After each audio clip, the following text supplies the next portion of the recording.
Hey guys, so as I said in my instructions page for today, films and just literature and artistic projects in general uh, reflect various elements of the historical and social and cultural context they were produced in, regardless of the author or the creator's intention or not.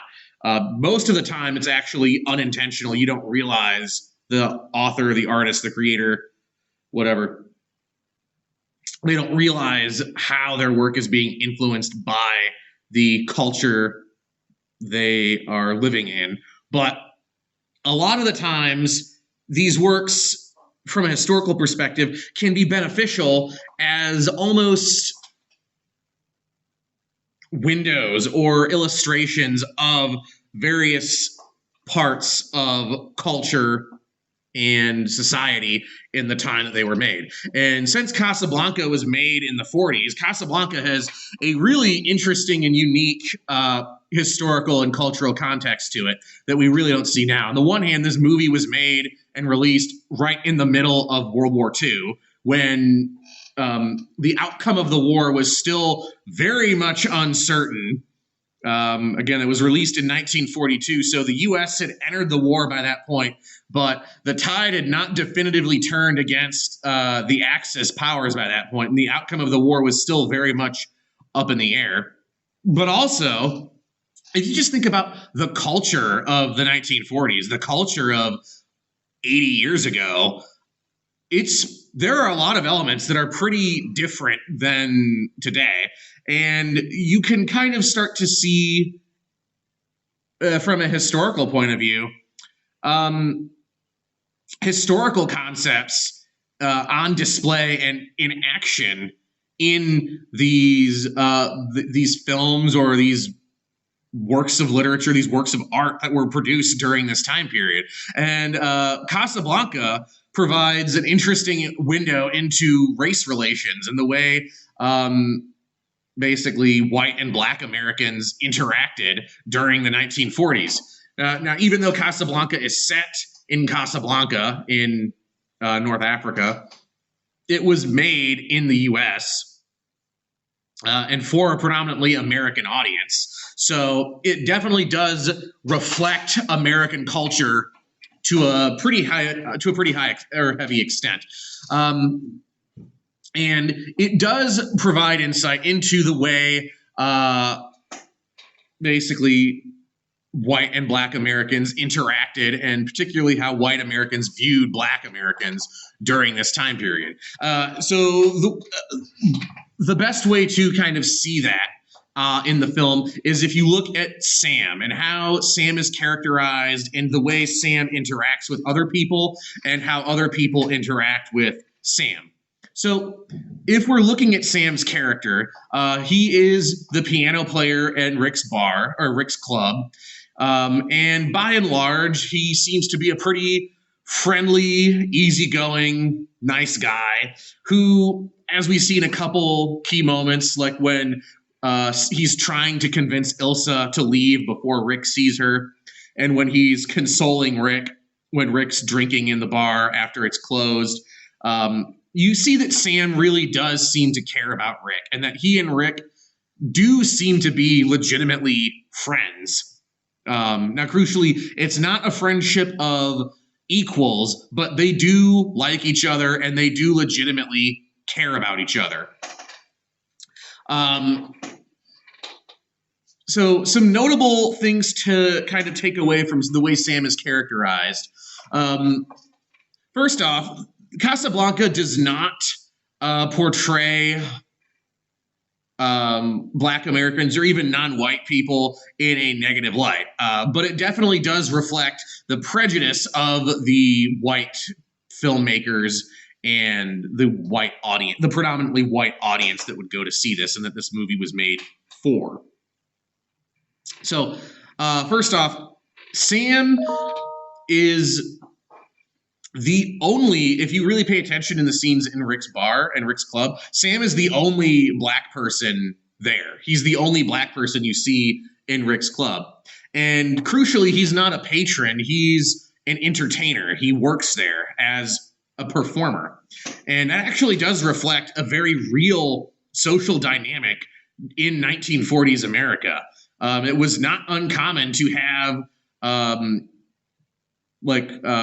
nightclubs or bars or performance venues or theaters where Black performers would be able to perform and would be allowed to perform, and yet were not allowed to attend, either by explicit order or policy from the management, or because of the general attitude or hostility of the predominantly white clientele. So venues during the 1940s were starting to become a bit more integrated in the sense that Black performers were being invited and allowed to perform in white venues, but you didn't really have a lot of white people frequenting predominantly Black clubs or bars, and vice versa. You didn't have Black people going to white clubs or bars or theaters or things like that. So Sam's status as an entertainer does actually reflect that. And I don't think, more than likely, Rick's does not have an explicit ban on people of color attending or basically frequenting it. But it does reflect the culture that this movie was made in. What's also interesting is that Sam, even though, again, he's not explicitly, he's not treated poorly by the white characters, and all the whites seem to be mostly respectful to him, he's definitely not treated as an equal. And he also does not treat the white characters as his equals. He treats them as his superiors. And you can kind of see that reflected in just the way he addresses white characters. He'll always address them as either Sir or Mr. or Miss. Again, he never calls Ilsa Ilsa. He calls her Miss Ilsa. He never calls Rick Rick. It's always Mr. Rick or Sir or Boss. So these subtle verbal cues indicate that in this culture and in this society, Sam is definitely of a lower social status and social rank than the white characters like Rick and Ilsa. And you can also see that in the way that white characters refer to him. Ilsa specifically, and again, it's not, they're not being overtly disrespectful. It's not an overtly demonization or, I would argue, disrespectful portrayal of African Americans. But Ilsa does illustrate, in the way that she kind of talks about Sam a couple times and the way she refers to him, the general perception within American culture during the 1940s that whites were superior and of a higher rank and status than Black people or people of color in general. And Ilsa specifically, what you see is how Ilsa will refer to Sam as a boy. And you see that even though Sam is, by appearances, significantly older than Ilsa, she'll refer to him as, for example, she asks somebody in Rick's, who's the boy playing the piano. So those instances do indicate that Casablanca does reflect the cultural attitude that it was made in, or the cultural attitude of, in general, you don't see a whole lot of mixing or intermingling of people of different races, and there is an unspoken racial hierarchy with whites at the top and non-whites at the bottom. However, the film is also, I'd argue, progressive in the fact that it does portray in my view, a legitimate friendship between Rick and Sam. And at a time when you really didn't, in mainstream culture, you didn't really have a lot of interaction at more of kind of the personal level between white people and Black people. What you do see reflected in the film is a legitimate friendship between a white man and a Black man. So you can see that while the film is a product of its time, it also is perhaps indicating or illustrative of trends toward greater racial equality. just that have not been realized yet. Okay. So I feel that this was a meaningful topic to just point out because, from the historical perspective, this is a window into the history and the culture this movie was made in. But also, if you have been paying attention to the dumpster fire that is 2020, and race relations have become a major topic in politics and society today.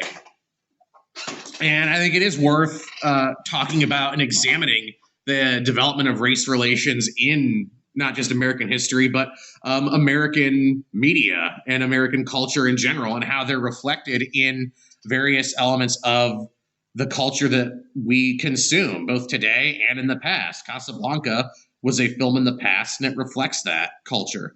And I think that just reflection and a deeper understanding of the past can just shed some light on the situation in the world today and current world events in the world today, and not even just with race relations, with anything really.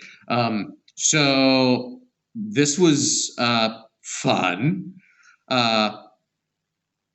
Continue working on your Casablanca projects today, and I will talk to you guys later.